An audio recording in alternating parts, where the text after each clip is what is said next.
Hello everybody, I'm James Everett of The Good, The Meh, and The Ugly. Here's my spoiler-free review of Beetlejuice Beetlejuice.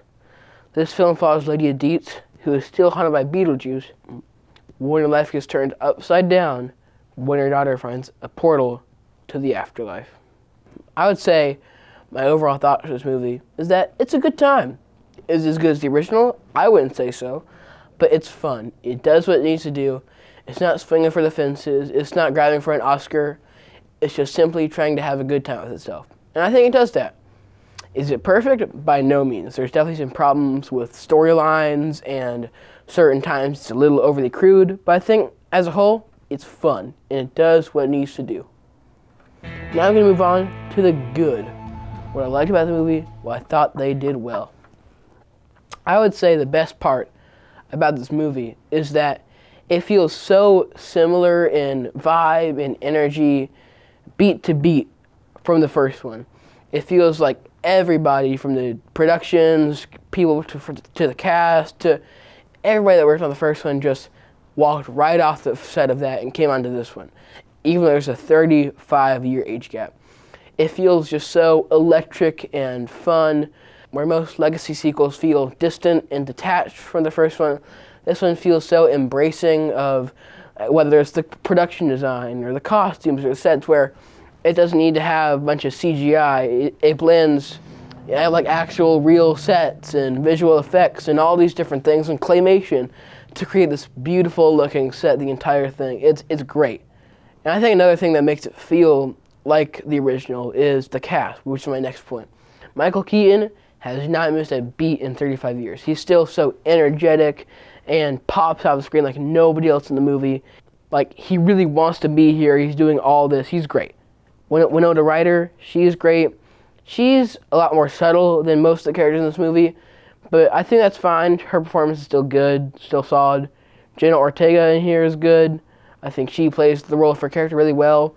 Where I would say most other actresses, if they play this character, the character would be a little annoying, but the way she plays her, not that bad. I think Willem Dafoe in here, he is great. He's only in it for about 7-8 minutes, but when he's on the screen, he steals the show from anybody else. He's so fun and vivid and lively.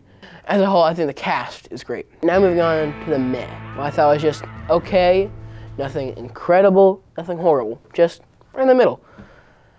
I would say at times it's a little overambitious with its themes, because in such like a goofy, wacky movie, there's definitely themes of death and acceptance and grief and mortality, and it feels a little too serious at times.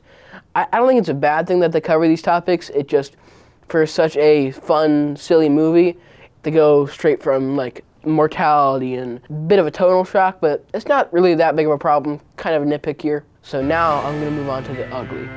What I did not like, what I thought were the biggest problems of the movie. I think this movie is kind of tacky. It's crude. I love some grotesque, crazy horror movies, but if a movie can't go 2 minutes without showing you severed limbs or dead body parts being blood everywhere, it kind of gets a little tacky at some point. If they just spaced out a little more, it would have hit better. It would have hit like it was meant to hit, like, ooh, that's crazy, or, ha, really funny. But like, if it's every other scene where it's, wow, crazy, wacky body parts, it kind of gets a little annoying. I mean, there's some scenes in here that I think are really good, kind of practical, not horror, but it gets overbearing to the point where even if the scene's good, it just is annoying and kind of boring. And I think the biggest problem of this movie is there's way, way, way too many subplots and storylines and characters. I'd say there's over 10 like major subplots, and if each one of them is trying to compete for, actually being fully developed, none of them get fully developed and kind of just fizzle out by the end. I think some of them are really interesting, fun ideas, but if you look at the whole movie, a lot of them are kind of underbaked, not fully developed, and I think if they cut some characters, maybe gave the movie a little more runtime, those storylines would have been a lot more developed. And I think it would have added even more good stuff to the movie. But again, as a whole, it's fun. Is it great? I wouldn't say so. But in my opinion, it's a good, fun time in the movie theaters. I'd give it a solid 6 out of 10. Thank you for watching The Good, the meh, and the ugly. Bye-bye.